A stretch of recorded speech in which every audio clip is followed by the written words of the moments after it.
Hello everybody. I would like to do a quick recap of a couple of rules I didn't get quite right through this video series, and I'm going to just insert this after the first video. And firstly, I apologize for getting these two rules wrong. This first rule I corrected after the first few missions, so it didn't take very long to catch this one. And that was this rule over here. So on the turn board, when, let's say the escorts are arriving on turn 4, you'll see that I explain the rule where you can just basically wait until turn 4 to join the mission. And that rule was it was described perfectly fine. The part I forgot to do is that it costs you a tactical point for every space. So if I want to go 1, 2, 3 spaces up, I would have had to spend 3 tactical points. I completely forgot about that, and I think you're going to notice that I missed that in a few spots. So my apologies there. I didn't use this rule very often, so it's no big deal.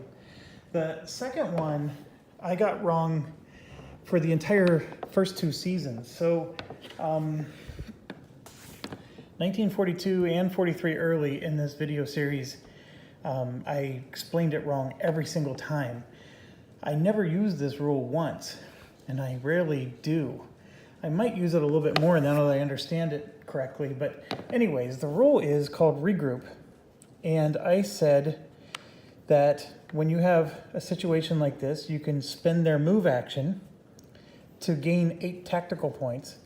But the other part of it is that your flight limit gets reduced by 1, okay?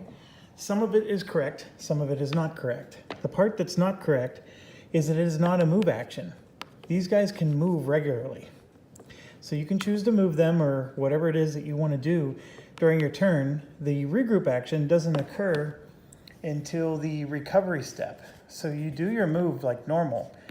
During the recovery step, if I have 8 bombers in one space, or box, I'm not going to use the word space, or if it's a situation like this, I can pick one or the other.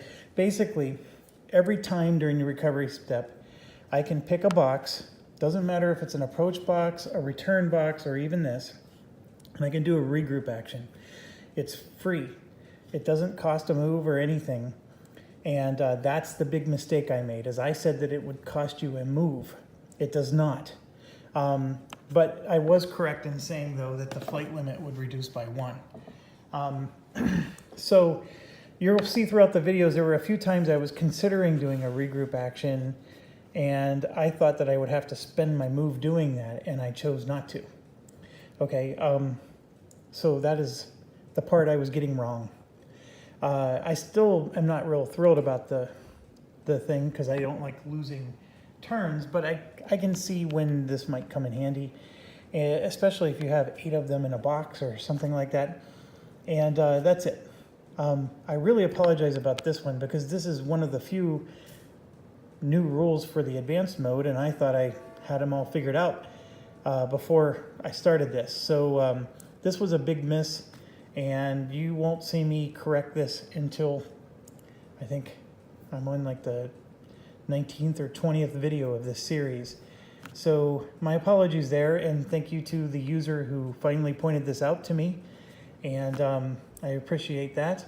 And as always, this process teaches me how difficult it is to do, and for those people who do these professional videos, I'm very humble about it. And then of course, I consider myself to be a person who gets the rules pretty right, and even then there's always these subtleties. So I appreciate very much, and I hope you enjoy the series, and at least find it helpful to give you an informed decision, and enjoy the narrative of watching this squad take on the campaign. Thank you very much.